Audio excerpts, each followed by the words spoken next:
नमस्कार, राज की बात में आपका स्वागत है। कश्मीर में हिंदू प्रदर्शन कर रहे हैं। ये प्रदर्शन उन सरकारी कर्मचारियों का है जिन्हें घाटी के क्षेत्र में नियुक्त किया गया था, जिन्हें यहाँ पर कश्मीरी पंडित कहा जाता है। घर वापसी की तैयारी में इन लोगों को सरकारी नौकरी दी गई थी और इस बीच पिछले लगभग 7 महीने से ये लोग प्रदर्शन कर रहे हैं कि इनका पेमेंट नहीं दिया जा रहा है। लेकिन कश्मीर के लेफ्टिनेंट गवर्नर मनोज सिन्हा ने कह दिया है कि आप लोगों में से कुछ लोग जो काम पर वापस आ गए हैं उनका पेमेंट तो दे दिया गया है, लेकिन जो काम पर वापस नहीं जाएंगे उनका पेमेंट नहीं दिया जाएगा। जब ये बात सामने आई थी तो राहुल गांधी भी इन प्रदर्शन कर रहे कश्मीरी हिंदुओं के समर्थन में आए थे। इनके बीच एक डेलीगेशन भी बना था जिन्होंने राहुल गांधी से मुलाकात की थी और इनके साथ गुपकार गैंग के मेंबर यानी फारूक अब्दुल्ला और महबूबा मुफ्ती, इन नेताओं ने भी कश्मीर के इन हिंदुओं के समर्थन में बयान दिए थे कि इन लोगों का पेमेंट क्यों नहीं दिया जा रहा है, इनकी मांग क्यों नहीं मानी जा रही है। तो क्या सचमुच में सरकार इतनी क्रूर है? क्या लेफ्टिनेंट गवर्नर मनोज सिन्हा जानबूझकर इन लोगों को पेमेंट नहीं दे रहे हैं, इनकी मांग नहीं मान रहे हैं? इसके पीछे एक बड़ी वजह है, क्योंकि इस बीच कश्मीर में एक नई साजिश चल रही है जिसमें गुपकार गैंग को एक नया एजेंडा मिल गया है, तरीका मिल गया है और कांग्रेस भी उसके साथ जुड़कर कश्मीर में पाकिस्तान के उस एजेंडे को कामयाब करने की कोशिश कर रहा है, जिससे अब्दुल्ला और महबूबा को भी फायदा है, कांग्रेस को भी थोड़ा फायदा है और इससे पाकिस्तान को पूरा फायदा है। ये जो सरकार ने इनकी मांग न मानने और इन्हें वापस घाटी में जाने की बात कही है, काम पर वापस लौटने की बात कही है, इसके पीछे की वजह यही है क्योंकि वहां पर खुफिया रिपोर्ट जो आई है उससे प्रधानमंत्री नरेंद्र मोदी, गृह मंत्री अमित शाह और लेफ्टिनेंट गवर्नर मनोज सिन्हा, इन तीनों के बीच एक बैठक हुई और उस बैठक में यह तय किया गया कि ऐसा नहीं है कि इन लोगों को उनके साजिश का हथियार बनने दिया जाएगा। ये जो प्रदर्शन कर रहे हैं कश्मीरी हिंदू, ये हथियार हैं अब्दुल्ला, महबूबा और कांग्रेस का, जो पाकिस्तान का एजेंट बना हुआ है, उसी के इशारे पर काम कर रहा है। ये हथियार कैसे बना है, इसके पीछे एक बड़ी वजह है, क्योंकि पिछले दिनों फारूक अब्दुल्ला ने एक बात कही थी। उन्होंने गृह मंत्री अमित शाह के ऊपर आरोप लगाया कि अमित शाह चाहते हैं कि कश्मीर में हिंदुओं का बाहुल हो जाए। परिसीमन आयोग ने जो सिफारिश की है उसके अनुसार कश्मीर में हिंदुओं की संख्या ज्यादा हो जाएगी विधानसभा क्षेत्र के स्तर पर और इससे भारतीय जनता पार्टी की सरकार बनना आसान हो जाएगा। अब फारूक अब्दुल्ला या महबूबा मुफ्ती, इन लोगों को पता है कि हिंदू उनको वोट देने वाले नहीं हैं और इनको यह भी पता है कि हिंदुओं का वोट पूरी तरीके से भारतीय जनता पार्टी को जाएगा। अगर यह पता नहीं होता तो यह बात नहीं कहते कि हिंदुओं के फेवर में अगर वहां के विधानसभा क्षेत्रों का बाउंड्री बदला जाएगा तो उससे पीडीपी को, एनसी को या कांग्रेस को नुकसान होगा और भारतीय जनता पार्टी को फायदा होगा, क्योंकि उन्हें पूरी जानकारी इस बात की है कि अगर हिंदुओं की जनसंख्या उन क्षेत्रों में ज्यादा होगी जो विधानसभा घाटी के क्षेत्र की तरफ हैं तो वहां भी भारतीय जनता पार्टी की जीत हो सकती है। इसलिए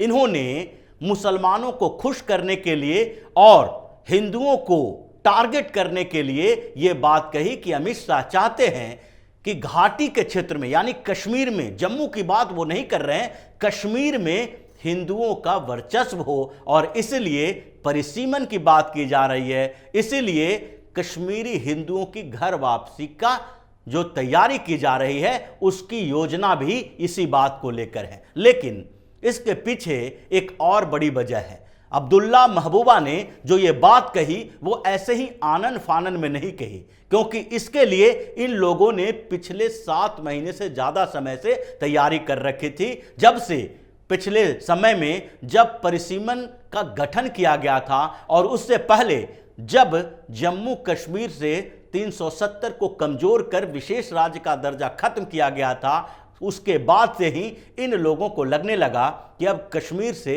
इनका भागना लगभग तय है। ये कश्मीर में रह नहीं सकते क्योंकि कश्मीर की सियासत अब बदलने वाली है। उसके बाद अब किया क्या जाना चाहिए, क्योंकि प्लानिंग तो कश्मीर के हिंदुओं को घाटी के क्षेत्र में वापसी की थी और इसके लिए योजनाएं भी तैयार की जा रही थी और इन लोगों को धीरे धीरे घाटी के उन क्षेत्रों में भेजा जा रहा था जहां पहले से इनके गांव थे, घर थे। लेकिन इन लोगों ने एक दूसरी स्थिति पैदा कर दी, क्योंकि पहले जिस तरीके से ऑर्गेनाइज टेररिज्म कश्मीर में पनप रहा था उसका तो लगभग खात्मा हो चुका है। कोई भी बड़ा आतंकी संगठन कश्मीर में अभी सक्रिय नहीं है। सेना और पैरामिलिट्री फोर्सेस ने पूरी तरह से शिकंजा कस लिया है। 2019 के बाद इन लोगों के स्ट्रेटजी भी चेंज हो गए हैं, क्योंकि अब जब से वो यूनियन टेरिटरी बना है, लेफ्टिनेंट गवर्नर वहां पर गए हैं, उसके बाद से स्थितियां पैरामिलिट्री और सेना दोनों के लिए बदल गई है। इन दोनों को भी पहले से ज्यादा अधिकार मिल रहे हैं, सर्च वारंट मिल रहे हैं और लोकल पुलिस का इस्तेमाल भी ये लोग बेहतर तरीके से कर रहे हैं। ये पैरामिलिट्री और आर्मी के सूत्रों से पता चलता है कि इन लोगों को जिस तरीके से पहले फ्रंट में रखा जाता था और इनको जब किसी ऑपरेशन में भेजा जाता था तो लोकल पुलिस पीछे बैकअप के तौर पर रहती थी और इन लोगों को आगे भेजा जाता था, जिसके कारण कश्मीर की पुलिस को इतना ज्यादा नुकसान नहीं होता था जितना सेना के जवान या पैरामिलिट्री फोर्सेस को होता था। लेकिन स्थितियां बदली और इन लोगों ने यह कहना शुरू किया कि जब लोकल पुलिस को इस बात के, इस एरिया की जानकारी ज्यादा है तो सर्च ऑपरेशन में भी इनका पहले इस्तेमाल किया जाए। ये लोग आगे की तरफ जाने लगे और जब कश्मीर पुलिस को अब इसकी सूचना मिलने लगी, आतंकी समर्थकों तक ये लोग पहुंचना शुरू कर दिए, तो आतंकी संगठनों को लगने लगा कि अब बैकअप उन्हें कश्मीर की पुलिस से नहीं मिल रही है। इसलिए पिछले 3 सालों से कश्मीर पुलिस के कई जवानों की हत्या भी की गई, कुछ सब इंस्पेक्टर रैंक के और कुछ कांस्टेबल की भी हत्या की गई और यह हत्या आतंकियों ने की। कश्मीर पुलिस के जवानों की पहले हत्या नहीं होती थी क्योंकि ये लोग कहीं ना कहीं उनके स्तर पर चलते थे। इनको भी इस बात का भरोसा नहीं था कि सेना और पैरामिलिट्री फोर्सेस हमारे साथ बैकअप में रहेगी, क्योंकि कश्मीर में जो सरकार होती थी, चाहे अब्दुल्ला की हो, कांग्रेस की हो या फिर महबूबा की हो, ये लोग पुलिस का इस्तेमाल इस स्तर से चतुराई से करते थे जिसके कारण इनको डायरेक्ट मुठभेड़ का सामना न करना पड़े। लेकिन स्थितियां बदली और इसलिए अब इन लोगों, कश्मीर पुलिस के इन्फॉर्मर का इस्तेमाल इतना बेहतर हुआ कि आतंकी संगठनों की रीढ़ टूट गई और उसके बाद इन लोगों का एजेंडा, जो महबूबा और अब्दुल्ला जैसे लोग हैं, कांग्रेस के साथ मिलकर जो एजेंडा चला रहे थे कि कश्मीर में हिंदुओं की वापसी तब तक नहीं हो सकती जब तक कि कश्मीर के घाटी के क्षेत्र में आतंकी संगठन ज्यादा सक्रिय रहेंगे, यानी डर का माहौल रहेगा तो वहां के मुसलमान का वर्चस्व रहेगा, हिंदुओं की वापसी नहीं होगी। लेकिन जब ये एजेंडा फेल होता रहा और आतंकी संगठन कमजोर होता रहा तो उस समय इन लोगों ने रास्ता चेंज कर दिया। इन लोगों ने टारगेट किलिंग शुरू कर दी और दूसरे तरीके से कश्मीर में वापसी कर रहे हिंदुओं को मारना शुरू कर दिया, उन्हें डराना शुरू कर दिया। कुछ टारगेट किलिंग हुए क्योंकि टारगेट किलिंग एक गुंडे, मावाली और छोटे माफिया की तरह का एक्ट होता है। इसमें एक पिस्टल लेके, एक राइफल लेके, एक गन लेके जाए और 1-2 हिंदुओं की हत्या कर दें। ये कोई बड़े आतंकी संगठन के लिए जरूरी नहीं होता है। इसमें 1-2 लोगों की जरूरत होती है, भीड़ में हिंदुओं को चुनो, उसकी हत्या कर दो। और ये डर पैदा करने का दूसरा तरीका था जिसमें कश्मीर के उन नेताओं की भी जरूरत थी जो पहले से जानते हैं कि अगर घाटी के क्षेत्र में हिंदुओं की वापसी हो गई तो उनका राजनीति खत्म हो जाएगा। इसलिए इन लोगों ने एक तरफ तो टारगेट किलिंग के आधार पर कश्मीर में भय फैलाने के लिए उस साजिश में बढ़ चढ़कर हिस्सा लिया, यानी कि इस मामले को भड़काया, मीडिया में दिखाया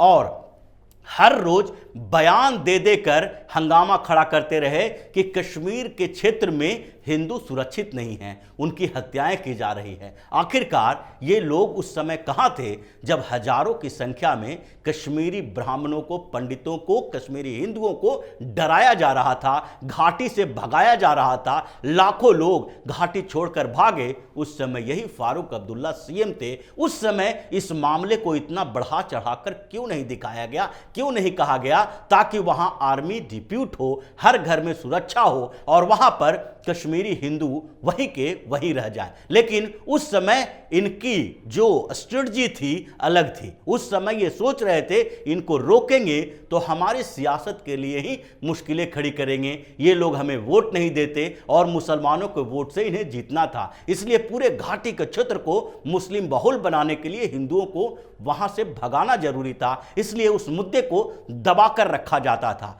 छोटी मोटी रिपोर्ट आती थी, जबकि हजारों हिंदू रोज के संख्या में वहां से बाहर जा रहे थे और एक दिन तो लाखों की संख्या में पलायन हुआ और सारे के सारे जो कुछ जम्मू में बसे, कुछ भारत के दूसरे हिस्सों में बसे। लेकिन अब जब एक हत्या हिंदू की होती है तो ये अब्दुल्ला और महबूबा, कांग्रेस के नेता, हंगामा खड़ा कर देते हैं कि ये अब वहां पर हिंदू सुरक्षित नहीं है, क्योंकि अब इनके एजेंडे में यह है कि जितना ज्यादा हिंदुओं के अंदर डर पैदा करोगे उतना ही घाटी में वापसी की संभावना खत्म हो जाएगी और ये डर से घाटी में वापस नहीं जा पाएंगे। घाटी में वापस नहीं जाएंगे तो वहां के वोटर केवल मुसलमान रहेंगे, वहां के इन्फॉर्मर जो आतंकियों के हैं वो सरकार और सेना के साथ नहीं आ सकते हैं। इसलिए ये पूरी साजिश बनाई गई और अब इस मसले को एक और नया स्टेप में रखा गया। इसके लिए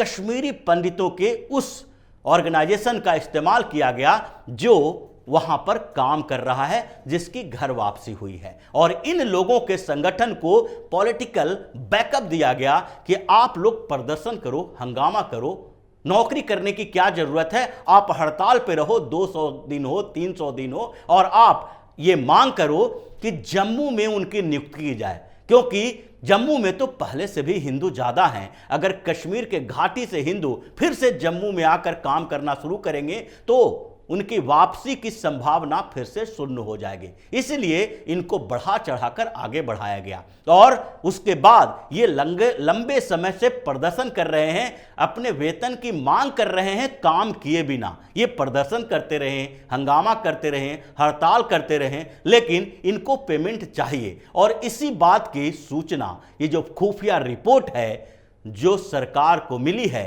कि ये नए तरह की कॉन्स्पिरेसी है, कश्मीर में हिंदुओं को फिर से बसने से रोकने की कॉन्स्पिरेसी चल रही है कि अगर एक बार डर गए, इनका विश्वास फिर से हिल गया तो ये कोई भी कश्मीरी हिंदू घाटी के क्षेत्र में अपने घर में वापस नहीं जाएगा। और इन लोगों का एजेंडा यही है, क्योंकि पाकिस्तान से भी इन लोगों को यही सपोर्ट दिया जा रहा है कि अब स्थितियां बदल गई है। अगर अब बॉर्डर पार से आतंकी भेजते हैं, बड़ा हमला करते हैं, तो मोदी सरकार सर्जिकल स्ट्राइक कर सकती है, एयर स्ट्राइक कर सकती है। इसलिए नए तरीके, नए एजेंडे पे चलना होगा और उसी एजेंडे को लेकर इन लोगों ने ये पूरी की पूरी साजिश बनाई, जिसका पर्दाफाश उस खुफिया रिपोर्ट में मिला। और इसलिए एलजी मनोज सिन्हा ने साफ तौर पर कह दिया है कि जो भी कश्मीरी हिंदू काम कर रहे हैं घाटी के क्षेत्रों में, उनकी सुरक्षा की पूरी जिम्मेदारी है, लेकिन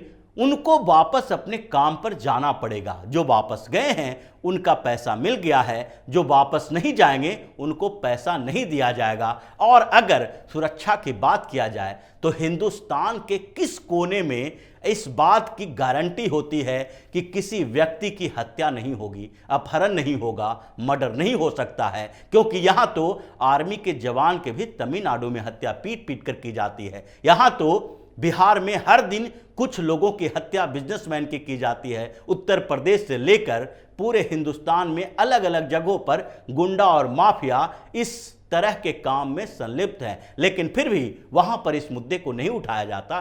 कश्मीर में इसे बढ़ा चढ़ाकर उठाया जाता है और ये पूरी की पूरी साजिश है इन लोगों की कि कश्मीरी हिंदुओं की घर वापसी ना हो सके और ये कश्मीर की सियासत पर कुंडली मारकर बैठे रहें, वहां के सीएम बनते रहें, कश्मीर को लूटते रहें और पाकिस्तान का डर दिखाकर सरकार को भी डराने की कोशिश करते रहे। लेकिन ये सारी साजिश का खुलासा के बाद अब शाह और मोदी दोनों ही एक्शन मोड में हैं। इसलिए पिछले कुछ समय से अब्दुल्ला और महबूबा दोनों पर तगड़ी कार्रवाई की जा रही है। रोशनी एक्ट के तहत इन लोगों के मकानों पर बुलडोजर चलाए जाने की तैयारी भी है। इनके 25,000 करोड़ के घोटाले को भी खोला जा रहा है और क्रिकेट एसोसिएशन वाला घोटाला भी सामने है। देशद्रोह का केस भी इनके ऊपर चलेगा और अब्दुल्ला और महबूबा दोनों को जेल की सलाखों के अंदर जाना पड़ेगा, क्योंकि जो साजिश